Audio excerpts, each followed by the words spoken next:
இப்போ திருமணத்துக்கு பிறகு பெண்ணுக்கு ஒரு பிரச்சனை அப்படின்னா அவங்க வந்து அப்பா அம்மா கிட்ட தான் அதை கொண்டு வராங்க. இந்த அப்பா அம்மாக்கள் முதல்ல பெண்ணுக்கு சொல்கிற பதில், நான் ஒரு ஆலோசகரா என்கிட்ட வந்து பேசுறவங்க பார்த்த விஷயங்கள்ல முதல்ல சொல்கிற பதில், குடும்பம்னா அப்படிதான். அப்படின்னா என்ன? ஒவ்வொரு குடும்பத்திலையும் ஒவ்வொரு பிரச்சனை இருக்கும். அதை அவங்க வந்து சொல்லும் பொழுது குடும்பம்னா அப்படிதான் அப்படின்னு பொதுமைப்படுத்துதல் தான் நடக்குது ஃபர்ஸ்ட்.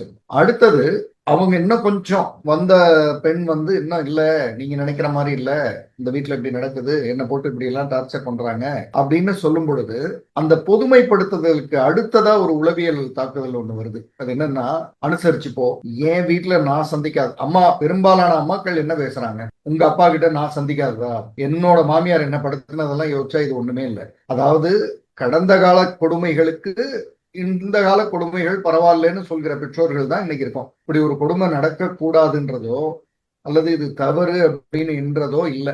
இது ரெண்டாவது. மூணாவது ஒண்ணு இருக்கு. ஒரு பெண் வந்து தன்னுடைய பிரச்சனையை சொல்லும் பொழுது முதல்ல மனதுல என்ன வரும்னு நீங்க நினைக்கிறீங்க? உங்க பார்வையில சொல்லுங்களேன். முதல்ல ஒரு நாம வந்து ரொம்ப ஆசையா வளர்த்து முழு பெண்ணா கட்டி கொடுத்த ஒரு பெண், அந்த பெண் வந்து ஒரு மாதத்திலேயோ ஒரு வாரத்திலேயோ ஒரு வருஷத்திலேயோ ஒரே நாள்லயோ வந்து தனக்கு முடியாத ஒரு விஷயத்த சொல்லுது. அப்ப முதல் நம்ம மனதுல ஒரு பெற்றோரா என்ன வரும்னு நீங்க நினைக்கிறீங்க?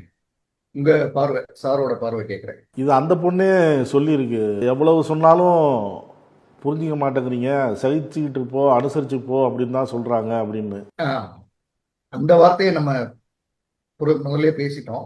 அதான் பொதுவா ரெண்டாவதா நடக்கிற உளவியல் தாக்குதல். ஆனா நான் இப்ப இன்னொரு உளவியல் தாக்குதல் மனதுக்குள்ள வெளியில சொல்லாம நடக்கிறத சொல்றேன்.